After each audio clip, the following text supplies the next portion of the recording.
You have a guy like Gavin wouldn't do very well, I don't think, with it. He signed a thing yesterday. Somebody told me, I haven't, it's not confirmed, but he signed a document yesterday that said you're not allowed to ask a voter for ID, identification, and if you do, it's like a crime. Why would anybody do that? In other words, this was signed yesterday or the day before by Gavin Newsom, a failed governor, and it said, if you ask anybody whether or not anything having to do with their identification, now for everything else you're allowed to have a card, but for voting, which is our most important act, it's considered virtually a crime. So you're not allowed to ask for identification. Now there's only one reason that's done. That's because they want to cheat on elections. When you have something like that where there will be no asking, it's not a question of having voter ID, it's a question you're not even allowed to ask. And if you ask, it's a crime. That's only because of the fact that they want to cheat on elections. And we can be nice and we can be politically incorrect, but the only thing they're going to do there is cheat on elections. And we just can't let this happen. And the MAGA faithful are not. They're not letting this happen. Wait until you see what's going on all across the nation. Voter ID requirements are exploding, and they're absolutely freaking out the Democrats. Wait until you see what some of the shenanigans are that the Democrats are trying to pull against what is, according to polls, the single most popular political issue out there, and why the new Republican Party will indeed be the inevitable victor in it all. Hey, gang, it's me, Dr. Steve, your Patron Professor, here to celebrate right along with you the rising new golden age that you made possible back on November the 5th. So you know what to do. Make sure to smack that bell and subscribe button. Before we dive in here, gang, let's give a huge shout out to our good friends over at the Wellness Company, because they got your back like no one else. The Patriots at the Wellness Company want to make sure that you're prepared for whatever woke progressives have left to try to throw your way. So, for example, just weeks before President Trump's inauguration, California Governor Newsom has declared a bird flu state of emergency, granting himself sweeping powers reminiscent of COVID-19 policies. This comes after a severe case of H5N1 bird flu was reported in Louisiana. Critics like Nicholas Holscher warn that pandemic fears may be weaponized to try to challenge Trump's agenda, including the nomination of RFK Jr. to lead the HHS. Is this a health crisis or a power play? Well, last summer, Dr. Peter McCullough warned about the bird flu, linking the virus's rapid spread to gain-of-function research, now a common practice at many labs globally. Dr. McCullough urges early prevention just in case, recommending a contagion emergency kit from the Wellness Company, his medical board-approved solution with 5 critical life-saving medications. We're talking ivermectin, Tamiflu, a nebulizer, and hydroxychloroquine. Every household can now have access to these hard-to-get medications in the event of another pandemic. Get yours by filling out a digital intake form, and your kit arrives in 1 to 2 weeks. So don't wait until the deep state puts their plans into action. Stay ready for the unexpected. Stay vigilant. Click on that link below right now. The all-important blue wall state of Wisconsin is officially putting voter ID on the ballot. Republican state legislatures have successfully put voter ID on a referendum for April that, if passed, will enshrine voter ID into Wisconsin's Constitution. Our good friend Scott Pressler is celebrating this big win. He's been on the front lines and helping to get voter ID requirements established in states where the Democrat majorities or their governorships are preventing such efforts. Now, what's so cool about these efforts is that it's all about elevating a state law to a permanent status of a constitutional amendment, so it can never be thwarted in the future. As the Milwaukee Journal-Sentinel noted, adding the voter ID requirement to the Constitution in Wisconsin would make it more difficult for the state's left-leaning Supreme Court to declare it unconstitutional, and it would be harder for Democrats to repeal the law if they gain control of the legislature in Wisconsin in the future. And it's not just Wisconsin.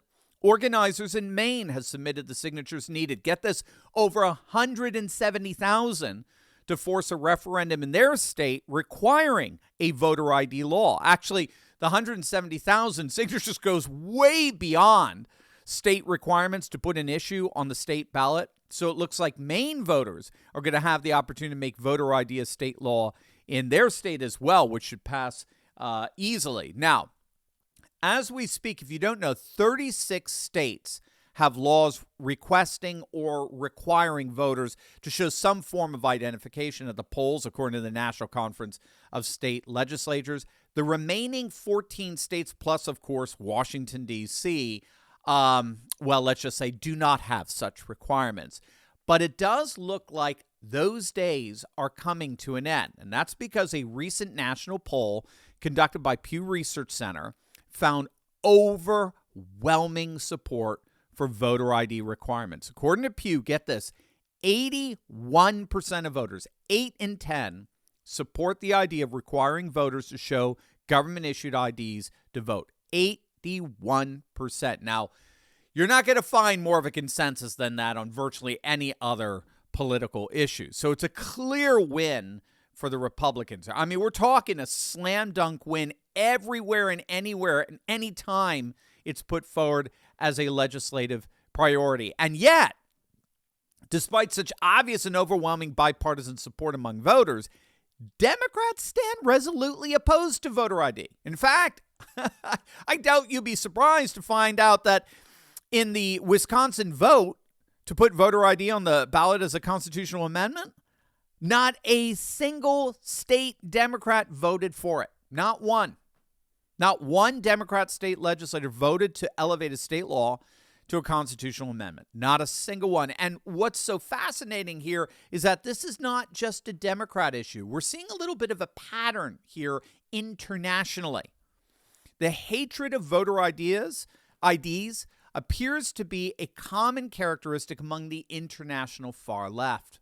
For example, in the UK, under the ultra-incompetent Keir Starmer's Labour government, they're doing their best to ban voter ID ahead of their next snap election, which, given Starmer's unprecedented unpopularity, promises to happen sooner rather than later. But Starmer's far-left government is dropping voter ID laws in what even the Daily Mail is calling a blatant attempt at rigging the next national election in Britain.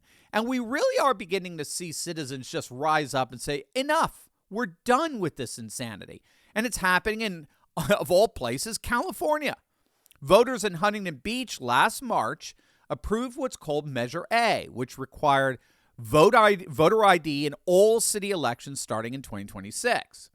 Now, the problem, of course, as you heard at the beginning from President Trump, is that Governor Newsom, affectionately known as Gruesome Newsom or New Scum, as President Trump likes to say, he signed into law a bill that actually prohibits, I kid you not, it prohibits local governments in California from requiring voter ID. Well, the voters in Huntington Beach basically told New Scum to stick it. Their own residents overwhelmingly passed a referendum that requires voter ID. And so, of course, California's Attorney General sued them to get the law invalidated by a judge. However, an Orange County Superior Court judge, he actually dismissed the case, ruling that the language, the very clever, very careful language of Measure A, did not conflict with state law. So, needless to say, the state's Attorney General's office is appealing that decision, but the residents of Huntington Beach have made it clear they're not going to comply with this nonsense anymore. And now they have a referendum with the precise language that other counties in California can pass, like Shasta County, for example, requiring voter ID. Look, bottom line, when 8 in 10 voters favor an issue like they do with voter ID requirements, gang, that should end it right there. This is a losing issue for the Democrats. The Democrats are setting themselves up for a massive political fall, especially if Republicans in blue states play their cards right. Here's the bottom line of the political calculus here. As Democrats go further and further left, they leave behind politically more and more voters. There's just no way around that. The further woke they get, the more they alienate what becomes a clear majority. And what the Republicans can do is swoop in and claim that new majority that's theirs for the taking. Again, There are very few issues that garner this kind of support as voter ID gets.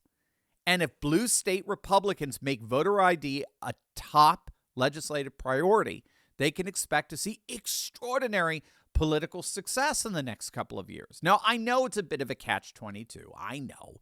How do you make election integrity a priority while at the same time relying on the very suspect system to get you elected, right? I know. I get it. But an issue with 81% support is precisely the kind of issue that can propel a too big to rig candidacy. And it'll be fascinating to see if the new Trumpian GOP can seize on that momentum for the upcoming elections in 2025 and 2026, if they can, and if they work in tandem with similar efforts in D.C. to require national voter ID in all 50 states. And if it's successful and it passes, I mean, gang, let's just say, don't be surprised if a number of Democrat regions in the country suddenly flip.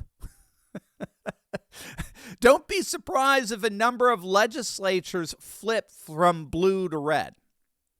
It's all part of the rising golden age, gang. A new America First politics that does promise to leave the Democrats in the very dust where they belong.